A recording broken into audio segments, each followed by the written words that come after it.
Shalom saudaraku, bersama saya Agustono Asin. Kembali kita berjumpa di program Saya Mengikuti Yesus. Kita telah memasuki episode yang ke-53. Di kesempatan ini kita masih akan belajar tentang pertobatan dan keselamatan. Firman Tuhan yang akan saya sampaikan di kesempatan ini adalah pertobatan Yunus dan Niniwe. Pertobatan Yunus dan Niniwe dengan subjudul Mengapa Semua Manusia Harus Bertobat. Mengapa semua manusia atau semua orang di muka bumi ini harus bertobat?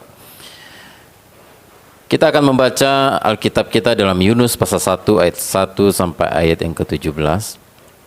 Datanglah firman Tuhan kepada Yunus bin Amitai demikian.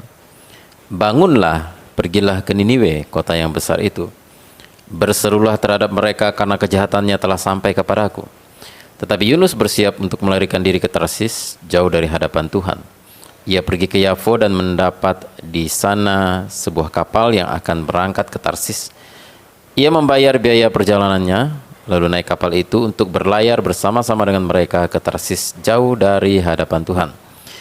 Tetapi Tuhan menurunkan angin ribut ke laut, lalu terjadilah badai besar, sehingga kapal itu hampir terpukul hancur. Awak kapal menjadi takut, masing-masing berteriak-teriak kepada Allahnya, dan mereka membuang ke dalam laut segala muatan kapal itu untuk meringankannya. Tetapi Yunus telah turun ke dalam ruang kapal yang paling bawah dan berbaring di situ, lalu tertidur dengan nyenyak. Datanglah nakoda mendapatkannya sambil berkata, "Bagaimana mungkin engkau tidur begitu nyenyak? Bangunlah, berserulah kepada Allahmu. Barangkali Allah itu akan mengindahkan kita sehingga kita tidak binasa." Lalu berkatalah mereka satu sama lain, "Marilah kita buang undi supaya kita mengetahui karena siapa kita ditimpa oleh malapetaka ini." Mereka membuang undi dan Yunuslah yang kena undi.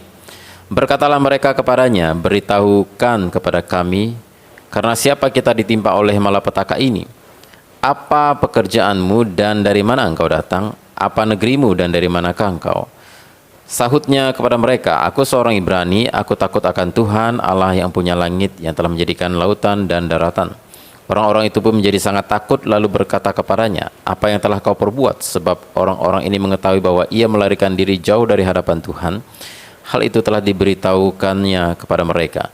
Bertanyalah mereka, "Akan kami apakan engkau supaya laut menjadi reda dan tidak menyerang kami lagi? Sebab laut semakin bergelora." Sahutnya kepada mereka, "Angkatlah aku, campakkanlah aku ke dalam laut, maka laut akan menjadi reda dan tidak menyerang kamu lagi, sebab aku tahu bahwa karena akulah badai besar ini menyerang kamu."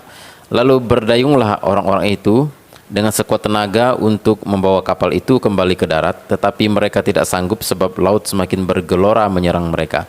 Lalu berserulah mereka kepada Tuhan, katanya, "Ya Tuhan, janganlah kiranya engkau biarkan kami binasa karena nyawa orang ini, dan janganlah engkau tanggungkan kepada kami darah orang yang tidak bersalah, sebab engkau Tuhan telah berbuat seperti yang kau kehendaki."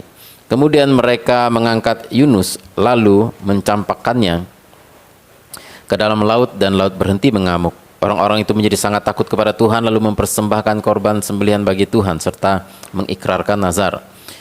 Maka atas penentuan Tuhan datanglah seekor ikan besar yang menelan Yunus, dan Yunus tinggal di dalam perut ikan itu 3 hari 3 malam lamanya. Berdoalah Yunus kepada Tuhan Allahnya dari dalam perut ikan itu, katanya, "Dalam kesusahanku aku berseru kepada Tuhan, dan ia menjawab aku. Dari tengah-tengah dunia orang mati aku berteriak, dan kau dengarkan suaraku." Kita lanjutkan pembacaan kita di dalam Kisah Para Rasul pasal 17 ayat 30. "Dengan tidak memandang lagi zaman kebodohan, maka sekarang Allah memberitakan kepada manusia bahwa di mana-mana semua mereka harus bertobat." Saudaraku yang dikasihi oleh Tuhan, di kesempatan ini saya ingin mengajak saudara belajar kebenaran firman Tuhan tentang mengapa semua orang harus bertobat. Seperti yang dikatakan dalam kitab Kisah Para Rasul tadi, dengan tidak memandang lagi zaman kebodohan, maka sekarang Allah memberitakan kepada manusia, seluruh manusia di muka bumi, bahwa di mana-mana semua mereka harus bertobat. Di mana-mana, segala suku, bangsa, bahasa, semua orang harus bertobat. Saudara, Bertobat adalah suatu tindakan yang harus dilakukan semua orang, siapapun yang tinggal di bumi ini, di bawah kolong langit ini, semua orang harus bertobat. Entah itu orang yang sangat jahat seperti orang Niniwe, atau seorang yang baik seperti Yunus yang adalah nabi. Satu pesan penting dari kisah Nabi Yunus adalah bahwa semua orang harus bertobat. Yunus adalah perwakilan dari pihak orang yang baik, yang takut akan Tuhan. Sedangkan Niniwe adalah perwakilan dari pihak orang jahat yang harus bertobat. Baik Yunus yang adalah orang baik dan Niniwe yang jahat sama-sama harus bertobat. Ya, seperti yang dikatakan Kisah Para Rasul pasal 17 ayat 30 tadi. Ya, dengan tidak memandang lagi zaman kebodohan, maka sekarang Allah memberitakan kepada manusia. Jadi Tuhan yang memberitakan kepada manusia bahwa di mana-mana semua mereka harus bertobat. Tuhan menyerukan kepada semua orang, siapapun, dimanapun, semua manusia yang tinggal di bawah kolong langit ini, semuanya harus bertobat. Baik orang yang merasa dirinya baik atau orang yang betul-betul jahat. Saudara yang kasih Tuhan, Yunus memiliki kesalahan apa terhadap Tuhan sehingga ia harus bertobat? Ya, Yunus mesti bertobat dari ketidaktaatan kepada Tuhan, di mana Tuhan itu menyuruh Yunus untuk pergi ke Niniwe, memberitakan kabar pertobatan, mengajak orang-orang Niniwe, memperingati orang-orang Niniwe supaya mereka bertobat karena orang Niniwe itu sudah terlalu jahat di mata Tuhan dan akan dihukum seperti Sodom dan Gomora. Maka diperingati terlebih dahulu melalui Yunus. Tapi Yunus tidak taat. Yunus melawan. Yunus mencoba lari dari Tuhan sejauh-jauhnya. Ya. Karena apa? Karena dia memiliki kebencian terhadap orang-orang Niniwe. Orang Niniwe ini masuk dalam wilayah bangsa Asyur. Ya. Karena bangsa Asyur itu pernah dan telah menaklukkan kerajaan Israel bagian utara yang beribu kota di Samaria. Ya, oleh sebab itu Yunus sangat benci karena orang Niniwe itu terlalu kejam dan telah menindas bangsanya, makanya dia benci dengan orang Niniwe. Jadi kalau Tuhan mau menghukum orang Niniwe, di dalam hati Yunus berkata syukurin, ya. Kemudian Yunus juga memiliki sifat egoisme yang sangat tinggi, ya, di mana dia betul-betul tidak peduli kepada orang yang akan binasa. Padahal Yunus sebenarnya orang yang takut akan Tuhan, ya. Nah, saudara yang kasih Tuhan, Yunus perlu bertobat walaupun dia orang baik. Apalagi Niniwe yang adalah penuh dengan orang-orang yang jahat di kota itu, ya. Niniwe itu perlu bertobat dari apa? Dari kejahatan mereka, kekejaman mereka, serta kekerasan. Hidup mereka itu begitu keras, ya, begitu jahat dan kejam.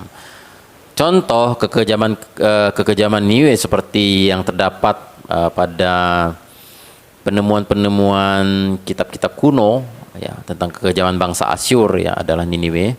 Ya, contohnya ada 3 saja saya sebutkan di sini. Yang pertama, misalnya contoh kekejaman mereka. Ketika mereka berperang dan mereka mendapatkan musuh yang sekarat, ya, mereka tidak akan bunuh secara langsung. Kalau mereka berhasil mengalahkan musuh-musuh mereka, maka mereka memotong tangan dan kakinya, lalu ditinggalkan begitu saja, sehingga mungkin, ya, burung bangkai yang akan memakan habis orang itu. Ya, ini salah satu kekejaman mereka yang pertama. Yang kedua, contoh kekejaman mereka, jika ada yang berkhianat di antara bangsa mereka, kalau didapati ada orang yang berkhianat, maka mereka akan menguliti orang itu dari ujung kaki sampai ujung kepala. Ya, saudara, kalau kita jatuh dari motor misalnya, jatuh naik sepeda lah misalnya, lalu lecetlah kaki kita, bagaimana rasanya kalau kulit itu mengelupas lalu tersiram dengan air. Nah, saudara bisa bayangkan kalau misalnya seorang manusia dikuliti, kulitnya dilepaskan dari dagingnya, dari ujung rambut sampai ujung kaki, itulah kekejaman orang-orang Niniwe, ya. Dan kalau misalnya mereka mengisi waktu-waktu luang mereka, mereka telah menawan banyak musuh dan salah satu tawanan mereka adalah ibu hamil misalnya, mereka akan secara iseng saja mereka membuat taruhan jenis kelamin apa yang ada di dalam perut ibu itu. Ya, jadi mereka akan bertaruh apakah laki atau perempuan. Ya. Lalu setelah mereka meletakkan taruhannya, seseorang akan maju, maaf ya ini agak kejam sekali, membelah perut dari wanita itu dan menunjukkan jenis kelaminnya. Setelah itu, setelah diketahui apa jenis kelaminnya, maka anak itu dicampakkan ke dinding dan ibu itu dibiarkan mati begitu saja. Ini contoh-contoh kekejaman orang Niniwe, makanya Tuhan akan menghukum mereka dan menunggang balikkan kota itu seperti Sodom dan Gomora. Nah, saudara, itu kekejaman orang-orang Niniwe, kejahatan dan dosa orang-orang Niniwe, sehingga mereka perlu bertobat dan dikirimlah Yunus untuk pergi ke sana, tapi Yunus tidak mau. Jadi baik Niniwe yang jahat itu perlu bertobat, Yunus juga seorang nabi yang adalah orang baik sebenarnya, tapi dia juga perlu bertobat karena dia mau lari dari Tuhan, tidak taat dengan Tuhan, memiliki kebencian, egoisme, ya, yang sangat kuat di dalam dirinya. Jadi kita belajar di sini bahwa pesan yang sebenarnya yang bisa kita ambil dan kita tangkap dari kisah Yunus ini adalah bahwa Tuhan menghendaki semua orang bertobat, baik itu orang baik seperti Yunus maupun orang jahat seperti Niniwe. Saudara, mengapa kita harus bertobat? Dari kisah Yunus ini kita belajar mengapa semua orang harus bertobat. Yang pertama, karena tidak ada orang yang sepenuhnya baik. Karena tidak ada orang yang sepenuhnya baik. Tidak ada orang yang sepenuhnya baik seperti contohnya Yunus, ya. Kalau kita membaca di dalam Yunus pasal 1 ayat yang ke-9, mari kita baca bersama-sama. Sahutnya kepada mereka, aku seorang Ibrani, aku takut akan Tuhan Allah yang empunya langit, yang telah menjadikan lautan dan daratan. Lihat saudara, bagaimana pernyataan Yunus. Dia mengatakan bahwa dia adalah orang yang takut akan Tuhan. Jadi dia merasa dia adalah orang baik yang takut akan Tuhan. Nah, Yunus merasa dia orang baik, tapi ya, ia tidak mau taat pada Allah ketika Allah menyuruhnya pergi ke Niniwe untuk memperingati orang-orang Niniwe supaya mereka bertobat. Walaupun dia orang baik, tapi dia melawan Tuhan dan dia tidak taat kepada Tuhan. Walaupun dia merasa dia takut akan Tuhan, orang baik, tapi pada kenyataannya dia menyimpan kebencian kepada bangsa Niniwe yang kejam dan musuh bangsa Israel. Dan dia memiliki keegoisan yang sangat-sangat kuat, saudara ya. Ketika kapal sudah mau pecah, orang-orang sudah panik dan mereka semuanya terancam binasa, terancam mati, ya. Dia tidak peduli dan bisa tidur nyenyak di bawah kapal, ya. Jadi ini menunjukkan bahwa Yunus ini orang yang tidak peduli kepada sekelilingnya, ya. Dia tidak peduli kepada Niniwe akan binasa, kalau Tuhan mau hukum biarin aja, syukurin, mungkin begitu dalam hati Yunus, karena mereka adalah musuh kami, ya. Ia tidak senang bahkan ketika Niniwe bertobat. Nah, ini Yunus ini nabi aneh, saudara ya. Kalau ada hamba Tuhan berkhotbah KKR yang hadir puluhan ribu, jangankan puluhan ribu, ya, puluhan orang saja kalau hadir. Ketika diadakan KKR dan orang-orang itu bertobat semua, betapa senangnya hati hamba Tuhan itu. Betapa sukacitanya dia. Kalau Yunus ini aneh. Ketika 120.000 orang Niniwe itu penduduk, ya, penduduknya 120.000 orang lebih, ya, bertobat ketika mendengar berita pertobatan, berita hukuman yang akan Tuhan timpakan kepada orang Niniwe. Ketika mereka merespon dan mereka bertobat, Yunus bukannya senang, tapi malah marah kepada Tuhan.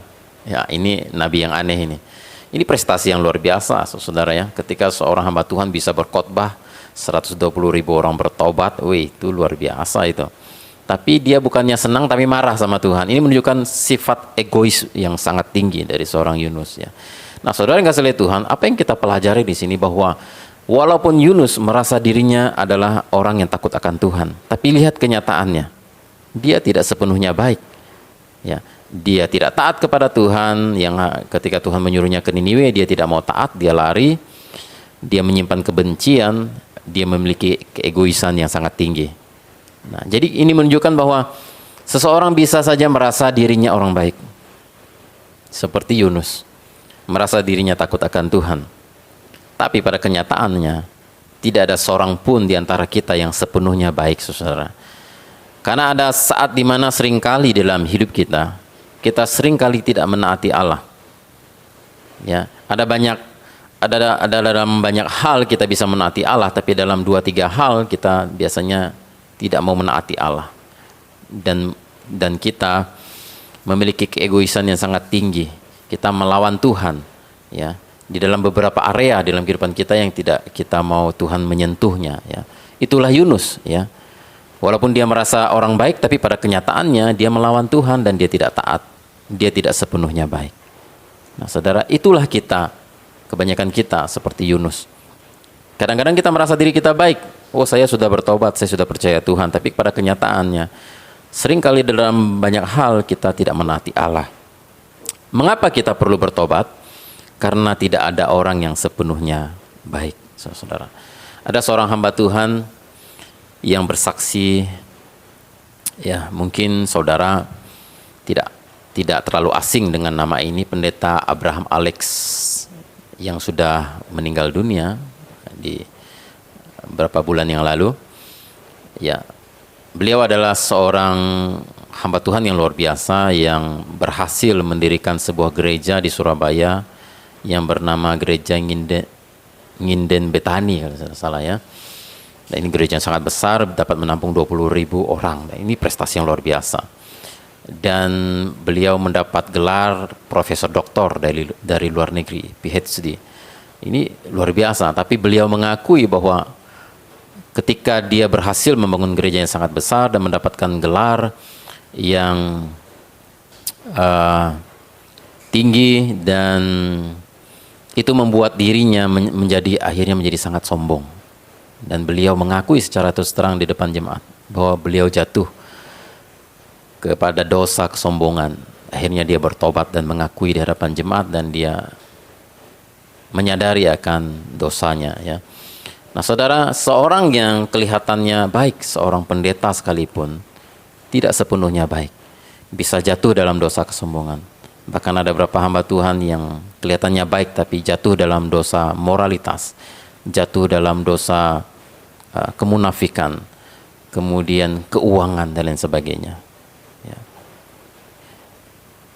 Saya buka toko sembako dan ada seorang anak yang seringkali berbelanja di tempat saya. Ya, sudah remaja anak ini.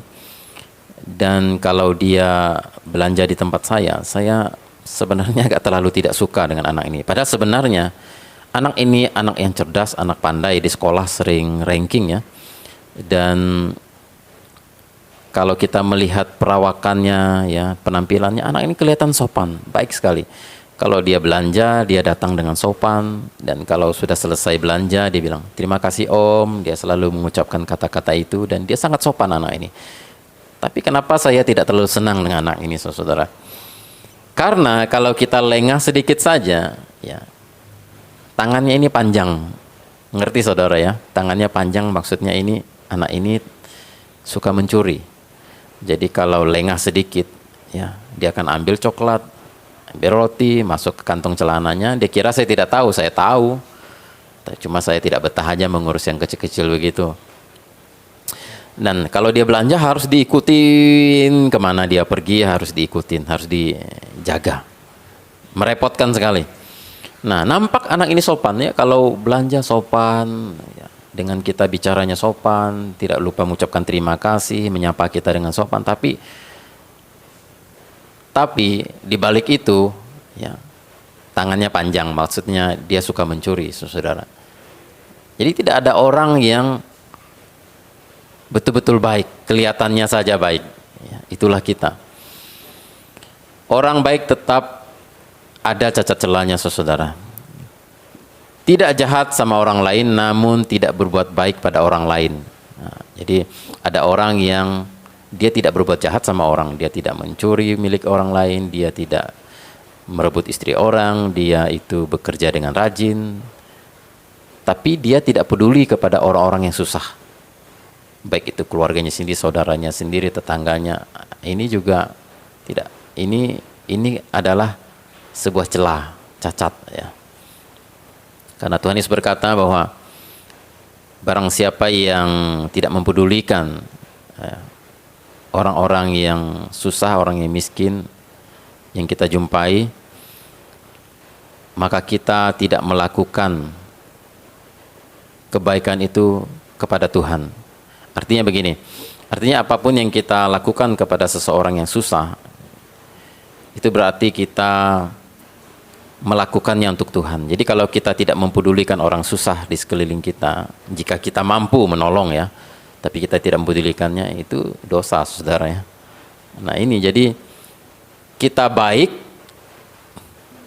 kelihatannya baik, tidak mengganggu orang, tapi kalau kita tidak peduli dengan sama, itu adalah sebuah celah. Ada orang yang sangat baik sama keluarganya tapi menyimpan dendam pada keluarga, maksud saya ada orang yang baik sama keluarganya, kepada istri dan anaknya, tapi menyimpan dendam pada rekan bisnisnya ya. Ada orang yang sopan dan bertanggung jawab dalam pekerjaannya tapi terikat pornografi. Ada orang yang tidak pelit dengan sesama tapi tidak jujur membayar pajak.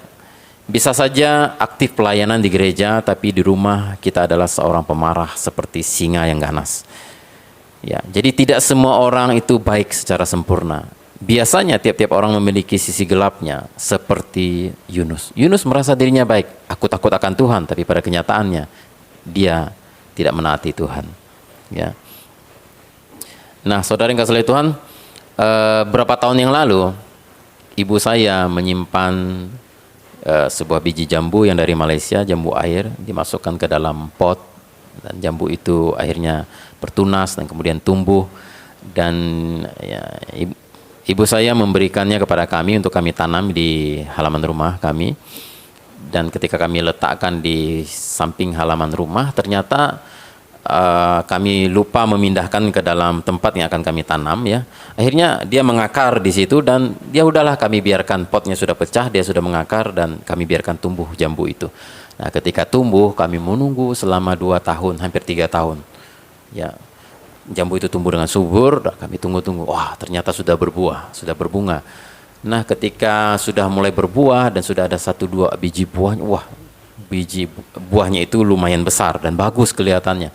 Nah istri saya sudah tidak sabar kapan akan makan buahnya, anak saya juga begitu, saya juga tidak sabar. Dan apa yang terjadi ketika buah itu sudah siap untuk dipanen dan dimakan, ya panen pertama, kami petik buah itu. Ketika kami belah buah itu, kelihatan dari luar bagus, besar, ya, kelihatan sudah agak kemerah-merahan, tapi begitu dibelah, ternyata dalamnya busuk dan penuh dengan ulat. Saudara, begitulah kehidupan kita manusia. Kelihatannya dari luar kita baik, tapi sebenarnya di dalam kita penuh dengan kebusukan. Mengapa kita perlu bertobat? Karena tidak ada seorang pun di dunia ini yang sepenuhnya baik. Kita masing-masing memiliki sisi kelemahan-kelemahan, sisi kekurangannya masing-masing. Maka kesimpulannya apa saudara? Yang pertama, tidak ada orang yang sepenuhnya baik. Kesimpulannya ya, tidak ada orang yang sepenuhnya baik, maka kita perlu bertobat saudara. Walau kita orang baik seperti Yunus, namun ada kalanya kita menaati Allah dan ada kalanya kita tidak menaati Allah. Oleh sebab itu, karena tidak ada orang yang sepenuhnya baik, maka kita perlu bertobat setiap hari. Jadi bertobat itu setiap hari, saudara. Nah, seringkali orang salah memahami. Oh, saya sudah bertobat karena saya sudah dibaptis, saya sudah dari kecil sekolah minggu, dan ketika atau saya menghadiri sebuah KKR, pengkhotbahnya hamba Tuhan ini, tanggal sekian, saya maju ke depan, saya menerima Tuhan Yesus, disitulah saya bertobat. Nah, saudara, kadang-kadang ini ada sedikit kekeliruan di sini menurut saya. Mengapa? Karena bertobat itu bukan hanya satu kali itu saja. Nah, kalau kita bertobat di momen itu, kita terima Tuhan Yesus, itu baru titik. Itu namanya titik balik kehidupan, ya, titik balik pertobatan. Itu titik awal mula saudara menerima Tuhan Yesus itu adalah titik awal pertobatan saudara. Ibarat kalau orang lomba lari baru start, gitu kira-kira. Nah, jadi kalau bertobat itu bukan momen satu kali itu saja sudah bertobat, bukan. Bertobat itu adalah setiap hari. Di mana ada sisi-sisi buruk di dalam kehidupan kita, harus kita terus berjuang untuk bergumul, melawan, dan kita berusaha untuk berubah. Kita berusaha untuk meninggalkan kebiasaan-kebiasaan dosa. Itu bertobat itu setiap hari. Tidak ada orang yang sepenuhnya baik, ya. Maka pertobatan itu adalah setiap hari. Jika ada satu titik momen di mana saudara menerima Tuhan Yesus dan saudara berkata, itulah momen saudara bertobat, itu baru titik awalnya saja. Itu baru mulai, ya. Jadi kita itu bertobat setiap hari sampai kita mati. Itu setiap hari harus bertobat. Nah, saudara yang kasih oleh Tuhan, jadi karena tidak ada seorang pun di antara kita yang sepenuhnya baik dan sempurna, maka kita perlu bertobat setiap hari. Setiap hari. Oleh sebab itu, sebaik apapun kita, tapi tetap saja perlu bertobat karena kita ini tidak sempurna, saudara. Jadi jangan pernah berpikir bahwa karena kamu orang baik, maka kamu tidak perlu bertobat lagi. Kamu rajin ke gereja, maka kamu tidak perlu bertobat lagi. Salah. Karena apa? Karena walaupun kita rajin ke gereja, karena kita takut akan Tuhan, kita tetap bisa bikin salah. Dan kita perlu bertobat setiap hari. Oleh sebab itu, kita yang adalah orang yang tidak sepenuhnya baik, kita perlu juru selamat. Ya, kita perlu Tuhan Yesus, karena hanya dalam Yesus ada kasih karunia dan penebusan dosa. Solusinya adalah bertobat kepada Tuhan Yesus. Ya. Roma pasal 3 ayat 23 sampai 27 mengatakan begini. Karena semua orang telah berbuat dosa dan telah kehilangan kemuliaan Allah, dan oleh kasih karunia telah dibenarkan dengan cuma-cuma karena penebusan dalam Kristus Yesus. Saudara, Alkitab berkata bahwa semua orang telah berbuat dosa dan telah kehilangan kemuliaan Allah. Kenapa kita harus bertobat? Karena kita semua adalah orang berdosa dan tidak ada orang yang sepenuhnya baik. Dan solusinya, Kristus Yesus telah ditentukan Allah menjadi jalan pendamaian karena iman. Dan dalam darahnya hal ini dibuatnya untuk menunjukkan keadilannya. Karena ia telah membiarkan dosa-dosa yang telah terjadi dahulu pada masa kesabarannya. Maksudnya ialah untuk menunjukkan keadilannya pada masa ini, supaya nyata bahwa ia benar dan juga membenarkan orang yang percaya kepada Yesus. Jika demikian, apakah dasarnya untuk bermegah? Tidak ada. Berdasarkan apa? Berdasarkan perbuatan? Tidak, melainkan berdasarkan iman. Jadi saudara yang kasih oleh Tuhan, tidak ada seorang pun sepenuhnya baik di dalam dunia ini, maka kita perlu bertobat setiap hari dan kita memerlukan kasih karunia Tuhan. Ya, kita memerlukan kasih karunia Tuhan, di mana kita hanya dibenarkan oleh karena Yesus Kristus, hanya karena iman kepada Yesus Kristus, di mana Yesus Kristus telah menjadi pendamai antara kita dan Allah. Dia adalah juru selamat yang mendamaikan kita dan Allah, dan yang sanggup menyelamatkan kita. Jadi kita tidak bisa menyelamatkan diri kita hanya jika kita mengandalkan kebaikan kita, ya, mengandalkan kebenaran hidup kita. Jadi kita perlu Yesus Kristus, itulah solusinya. Jadi semua orang harus bertobat, siapapun. Bertobat kepada siapa? Bertobat kepada Tuhan Yesus Kristus yang menebus dosa kita. Itu yang pertama, saudara. Mengapa semua manusia di muka bumi harus bertobat? Karena tidak ada orang yang sepenuhnya baik. Yang kedua, mengapa kita harus bertobat? Karena tidak ada seorang pun yang dapat lolos dari hadapan Tuhan. Karena tidak ada seorang pun yang dapat lolos dari hadapan Tuhan. Ketika Yunus tidak mau pergi ke Niniwe, dia berencana untuk pergi sejauh-jauhnya dari Tuhan. Dia ingin melarikan diri dari hadapan Tuhan. Ya, dia pikir dia bisa lolos dari hadapan Tuhan. Jadi dia merencanakan pergi ke Tarsis. Jadi Tarsis itu pada masa itu dianggap sebagai ujung dunia. Ya, dianggap sebagai ujung dunia. Jadi kalau zaman sekarang, kalau bisa, Yunus itu kalau bisa, zaman sekarang kan sudah teknologi sudah canggih, bisa pergi keluar angkasa. Mungkin kalau zaman sekarang Yunus bakal pergi keluar angkasa kali ya. Saking mau sejauh-jauhnya dari Tuhan. Siapa tahu di sana Tuhan nggak tahu dia sudah pergi sejauh sana ya. Nah, saudara, Tarsis itu jaraknya sekitar 4.000 km dari Israel. Dan Niniwe itu cuma 800 km. Jadi Yunus pergi ke arah yang berlawanan, ya. Sejauh-jauhnya dia akan pergi dari Tuhan. Nah, dan apa yang terjadi saudara yang kasih oleh Tuhan? Yunus berkata dalam hatinya, sekarang Tuhan pasti tidak akan menemukan saya. Aku ingin hidup di dunia yang tanpa campur tangan Tuhan. Itu di dalam hati Yunus seperti itu. Nah, kalau bisa lolos ke Tarsis, Yunus berencana akan meninggalkan Tuhan selama-lamanya. Ia tidak ingin bersentuhan lagi dengan hal-hal rohani. Tapi ternyata rencananya itu gagal. Dan bagaimana cara Tuhan menangkap Yunus? Yang kisah tadi yang kita baca, bagaimana Tuhan menangkap Yunus?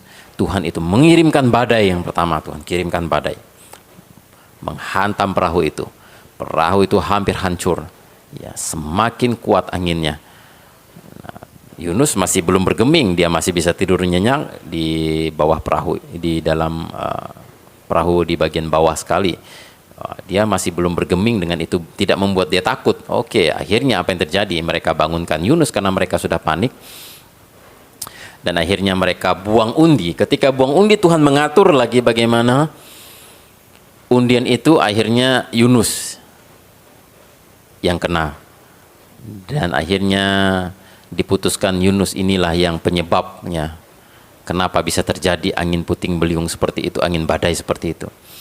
Dan akhirnya Yunus mengaku bahwa dia telah lari jauh dari Tuhan, dan akhirnya dia rela untuk dibuang ke laut. Atas penentuan Tuhan lagi, ketika Yunus dibuang ke laut, datang seekor ikan besar yang menelan Yunus selama 3 hari 3 malam. So, lihat bagaimana di sini cara Tuhan menangkap Yunus, mengirim badai, membuat undiannya Yunus yang kena, mengirim seekor ikan besar untuk menelan Yunus, membawa Yunus ke daratan, dan Yunus bisa sampai di kota Niniwe. Itu diantar oleh ikan besar itu, ya. Nah, dengan cara Tuhan mengatur seperti itu, ya, mengatur angin badai, mengatur undian, mengatur ikan itu, memuntahkannya kemana juga, itu diatur oleh Tuhan. Ini menunjukkan bahwa tidak ada seorang pun yang bisa lolos dari hadapan Tuhan kalau Tuhan mau tangkap dia. Ya, kalau Tuhan pilih kita, kalau Tuhan mau tangkap kita, kita tidak akan bisa lolos. Kecuali saudara tidak dipilih Tuhan. Kecuali saudara memang tidak ditentukan untuk diselamatkan. Jadi tidak akan terjadi apa-apa dalam hidupmu. Tapi kalau engkau dipilih Tuhan, engkau tidak akan lolos. Ya. Dengan kata lain, bagaimanapun kerasnya usaha Yunus untuk lari dari hadapan Tuhan, tetap saja tidak bisa. Semuanya karena semuanya ada dalam pengaturan Tuhan. Seberapa keras kamu mencoba lari dari hadapan Tuhan, tidak menghiraukannya, menganggap Tuhan itu tidak ada, menganggap Tuhan itu tidak penting. Nah, saudara, suatu saat nanti kamu tidak akan bisa lolos kalau memang Tuhan itu mau tangkap kamu, mau memilih kamu, mau menyelamatkan kamu. Kamu tidak bisa lolos, ya. Tuhan akan pakai segala cara untuk menangkap kita. Kalau Yunus, Tuhan pakai badai, undian, ikan yang besar, ya, untuk menobatkan Yunus, ya. Kalau saudara, saya tidak tahu bagaimana cara Tuhan akan mempertobatkan saudara. Mungkin bisa lewat penyakit, ya, teguran yang keras, kebangkrutan, ya, masalah-masalah terjadi dalam kehidupan kita. Mungkin bisa saja itu untuk mengingatkan kita bahwa penting sekali kita mencari Tuhan. Lewat peristiwa-peristiwa yang mengerikan, musibah, ya, mimpi juga bisa, penglihatan juga bisa. Ya, seperti banyak kesaksian-kesaksian yang kita tonton di YouTube, kebanyakan orang-orang yang dulunya bukan Kristen itu biasanya mereka menjadi percaya karena mimpi dan penglihatan.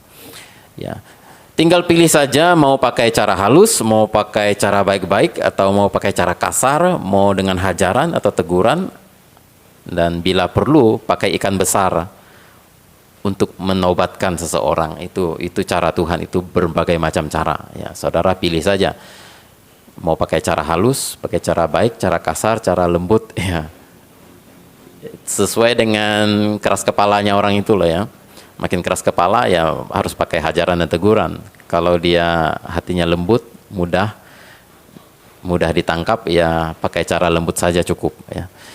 Ya, saudara, kalau kamu dipilih Tuhan, kamu tidak bisa lolos. Bahkan seorang Rasul Paulus yang begitu fanatik dengan agamanya, seorang Rasul Paulus yang kuat di dalam agamanya, dalam tradisinya yang tidak tergoyahkan, yang mustahil bisa merubah keyakinannya, masih tetap bisa Tuhan taklukkan. Ketika di dalam perjalanan hendak menganiaya jemaat Tuhan, orang yang sangat fanatik dengan agamanya ini, yang sangat jahat dan hendak menganiaya jemaat Tuhan, ditangkap oleh Tuhan dengan cara apa? Tuhan menampakkan diri di dalam sinar terang kepada Saulus, sehingga Paulus itu buta dan akhirnya bertobat. Dan kemudian akhirnya dia didoakan oleh Imam Ananias dan menjadi sembuh. Simak perkataan Rasul Paulus itu bagaimana ya, dalam Galatia pasal 1 ayat 13-15. Sebab kamu telah mendengar tentang hidupku dahulu dalam agama Yahudi, tanpa batas aku menganiaya jemaat Allah dan berusaha membinasakannya. Dan di dalam agama Yahudi aku jauh lebih maju dari banyak teman yang sebaya dengan aku di antara bangsaku, sebagai orang yang sangat rajin memelihara adat istiadat nenek moyangku. Tetapi waktu Ia yang telah memilih aku sejak kandungan ibuku dan memanggil aku oleh kasih karunia, ya. Tetapi waktu Ia yang telah memilih aku sejak kandungan ibuku dan memanggil aku oleh kasih karunia-Nya, ya. Jadi saudara yang kasih oleh Tuhan, seorang Rasul Paulus yang begitu kuat agamanya, agama yang lama, sebelum dia percaya kepada Kristus, begitu kuat memelihara adat istiadatnya, dan begitu kuat untuk menganiaya orang Kristen saja bisa Tuhan ubah, Tuhan tangkap dengan cara Tuhan. Ya, orang yang sangat mustahil digoyangkan imannya ini akhirnya bertobat dan percaya kepada Yesus. Jadi saudara yang kasih oleh Tuhan, Tuhan punya 1000 macam cara, berjuta-juta macam cara untuk menangkap orang yang telah Dia pilih. Dan tidak ada seorang pun bisa lolos dari hadapan Tuhan. Kemanapun kau pergi, kau tidak akan bisa lolos. Mengapa tidak bisa lolos dari Tuhan, saudara? Mengapa tidak ada seorang pun yang bisa lolos dari hadapan Tuhan? Kalau kita membaca dalam Mazmur pasal 139 ayat 7-13.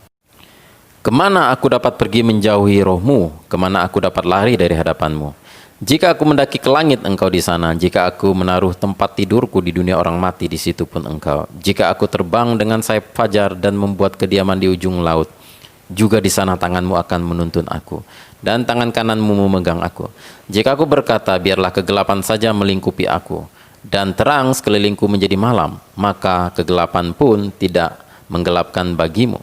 Dan malam menjadi terang seperti siang, kegelapan sama seperti terang, sebab engkaulah yang membentuk buah pinggangku, menenun aku dalam kandungan ibuku. Saudara-saudara, ya saudara, pemazmur mengatakan, kemana aku dapat pergi menjauhi rohmu Tuhan, kemana aku dapat lari dari hadapanmu? Jika aku mendaki ke langit, Tuhan ada di sana.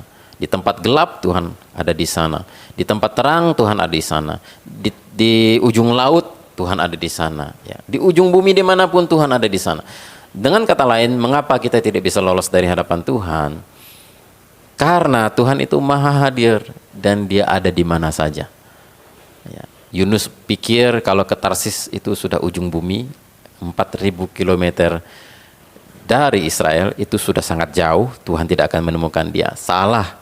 Demikian juga kita berpikir kita bisa lolos dari Tuhan, dan kita mau pergi sejauh-jauhnya dari Tuhan. Ya. Ternyata tidak ada seorang pun yang bisa lolos dari hadapan Tuhan, karena Tuhan itu maha hadir dan bisa ada di mana saja. Ya. Kalau di dunia terus menerus menolak Tuhan, maka Tuhan berkata, sampai jumpa di hari penghakiman. Ya, seandainya lolos di dunia pun, seandainya sampai mati seseorang itu tidak mau terima Tuhan Yesus, tidak mau bertobat, tidak mau percaya, bagaimanapun cara menginjilinya, apapun musibah yang terjadi dalam hidupnya, dia tidak sadar-sadar, bagaimanapun dia diperingati, dia tidak mau bertobat sampai dia mati, seolah-olah dia sudah lolos dari Tuhan. Ternyata saudara yang kasih Tuhan, bukannya lolos, sebenarnya Tuhan berkata kepada dia, sampai jumpa di hari penghakiman. Di hari penghakiman engkau tidak akan lolos, di mana engkau akan berhadapan dengan Tuhan, mempertanggungjawabkan ya, kejahatanmu, dosa-dosamu di hadapan Tuhan. Seperti dikatakan dalam Wahyu pasal 20 ayat 13. Maka laut menyerahkan orang-orang mati yang ada di dalamnya, dan maut dan kerajaan maut menyerahkan orang-orang mati yang ada di dalamnya, dan mereka dihakimi masing-masing menurut perbuatannya. Jadi seseorang yang mengeraskan hati, tidak mau percaya, tidak mau bertobat, dia berpikir dia akan lolos dari Tuhan sampai dia mati, dia tidak mau percaya. Ternyata saudara, di hari penghakiman, di hari kematiannya, mau nggak mau dia akan berhadapan dengan Tuhan. Inilah yang terjadi. Ya. Kenapa kita tidak akan lolos? Karena alam semesta ini dalam pengaturan Tuhan. Ya, Tuhan bisa atur badai datang, Tuhan bisa atur dadunya itu yang kena undinya si Yunus, Tuhan bisa atur seekor ikan menelan Yunus dan sebagainya. Tuhan bisa atur semuanya. Nah, kenapa kita tidak bisa lolos dari Tuhan? Karena Tuhan yang atur alam semesta ini. Ya. Bahkan di dunia akhirat nanti pun ada dalam kuasa Tuhan. Di dalam dunia akhirat, artinya di dalam dunia kehidupan setelah kematian, itu juga masih ada dalam kuasa Tuhan, saudara. Jadi bagi Tuhan alam semesta ini sebenarnya hanya sebesar papan catur saja. Ya, bagi Tuhan itu alam semesta, jangankan dunia ini, alam semesta ini saja sebesar papan catur saja bagi Tuhan. Ya. Saya pernah melihat di toples gula saya, itu ada seekor semut yang ada di dalamnya. Dan dia terus berputar-putar di dalam toples itu. Dia bisa kemana-mana, hanya di situ saja. Demikian juga kita, saudara. Kita kira alam semesta ini besar, bagi kita itu besar. Ya, bumi ini besar. Ketika kita pergi kemana-mana, kita lari dari Tuhan. Kita berpikir kita akan lolos. Wah, ternyata bagi Tuhan itu hanya sebesar kecil sekali, sebesar papan catur saja, atau seperti seekor semut di dalam sebuah toples gula saja yang transparan bisa dilihat. Kecil sekali kita ini, saudara. Kita tidak akan bisa lolos dari Tuhan. Ya, tidak mungkin bisa lolos dari Tuhan. Oleh sebab itu, saudara, apa yang harus kita lakukan? Bertobatlah. Ya, mengapa kita harus bertobat? Karena kita tidak akan lolos dari hadapan Tuhan. Ya. Bagaimanapun kerasnya kita berusaha lari dari Tuhan, sampai kita mati kita tidak mau percaya pun nanti, kamu suka tidak suka, mau tidak mau, kamu akan jumpa Tuhan di hari penghakiman. Itu mengerikan sekali. Mengerikan sekali. Nah, oleh sebab itu apa yang harus kita lakukan? Yang pertama, menyerah saja kepada Tuhan. Itu yang pertama. Itu seperti yang dilakukan oleh Yunus. Itu seperti yang dilakukan oleh orang Niniwe ketika orang-orang Niniwe mendengar kabar pertobatan dari Yunus. Bertobatlah 40 hari lagi, kota kalian akan ditunggang balikkan oleh Tuhan seperti Sodom dan Gomora. Wah, mereka takut dan bertobat. Nah, mereka menyerah. Yunus juga begitu, ketika di dalam perut ikan, udahlah, menyerah kepada Tuhan. Ya. Demikian juga kita, saudara. Apa yang harus engkau lakukan? Menyerah saja, bertobat saja. Jangan keraskan hatimu. Kamu nggak akan lolos dari Tuhan. Ya, apa yang harus kita lakukan? Menyerah saja. Ya. Aku berserah,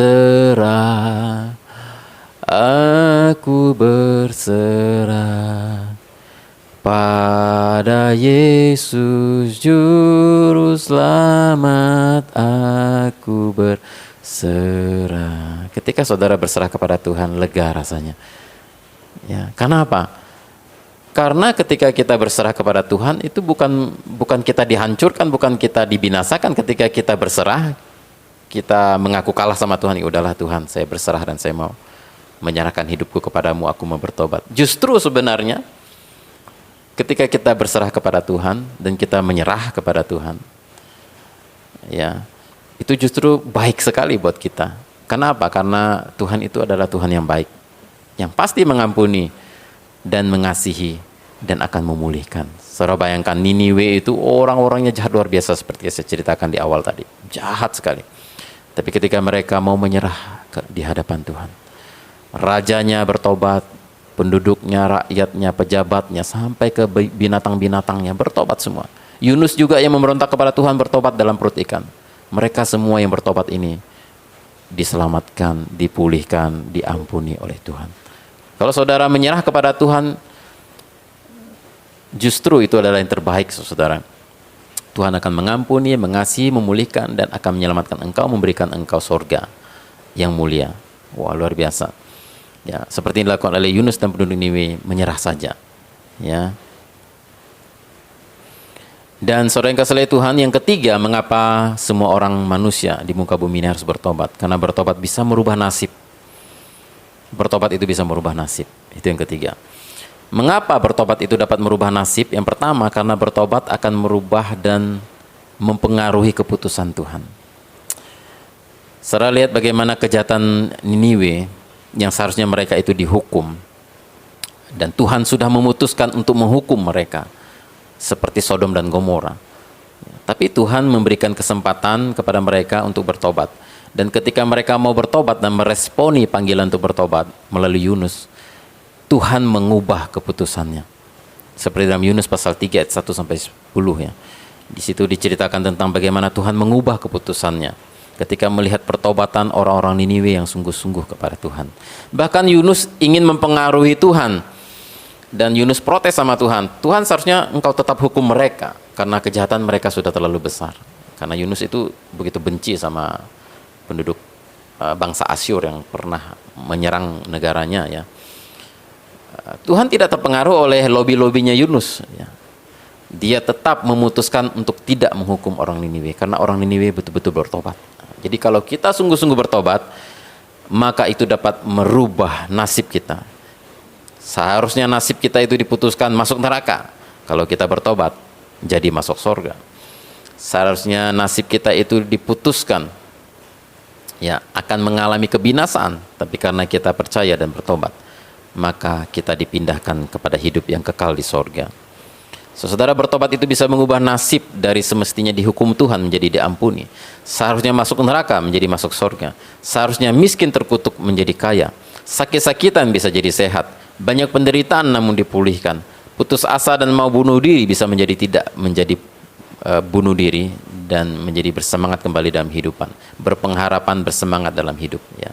Siapapun yang mau merubah nasib harus mulai dari bertobat ya. Kalau mau merubah nasib hidup, mulai dari bertobat. Bertobat itu mempengaruhi bukan hanya di dalam dunia ini, tapi mempengaruhi kekekalan. Tuhan tidak bisa disogok dengan uangmu, Tuhan tidak bisa disogok dengan sedekahmu, bantuan sosialmu, bantuanmu kepada gereja dan sebagainya. Itu tidak bisa mengubah keputusan Tuhan yang akan menghukum engkau karena dosamu. Tapi Tuhan hanya bisa dalam tanda kutip disogok dengan pertobatan. Yang bisa merubah keputusan Tuhan hanyalah pertobatan. Dalam tanda kutip seolah-olah Tuhan itu hanya bisa disogok dengan pertobatan. Hanya ini yang bisa merubah keputusan Tuhan, saudara, pertobatan kita. Ada seorang anak muda, ya, dia bukan dari orang Kristen, dia dari kepercayaan lain. Ya, dia dari sejak kecil sakit-sakitan dan hampir meninggal beberapa kali. Nah, akhirnya melalui keponakannya yang menceritakan tentang Tuhan Yesus, akhirnya dia mau terima Tuhan Yesus dan percaya. Lalu dia didoakan oleh pendeta, seorang pendeta mendoakan dia. Dan nasibnya itu yang sering mengalami sakit-sakitan itu akhirnya ya mengalami perubahan. Ketika pendeta mendoakan dia sembuh total, saudara, sampai akhirnya sekarang dia menjadi dosen, menjadi rektor sebuah sekolah Alkitab. Ini pakai Tuhan luar biasa dalam pelayanan. Jadi kalau kita bertobat itu bisa merubah nasib. Seharusnya mungkin kalau dia tidak percaya pada Yesus, mungkin dia sudah mati karena penyakitnya. Tapi karena dia bertobat, percaya Tuhan Yesus, hari ini dia masih hidup sehat, umur panjang, dan diberkati Tuhan, dipakai Tuhan luar biasa. Saudara, bertobat dapat merubah nasib kita.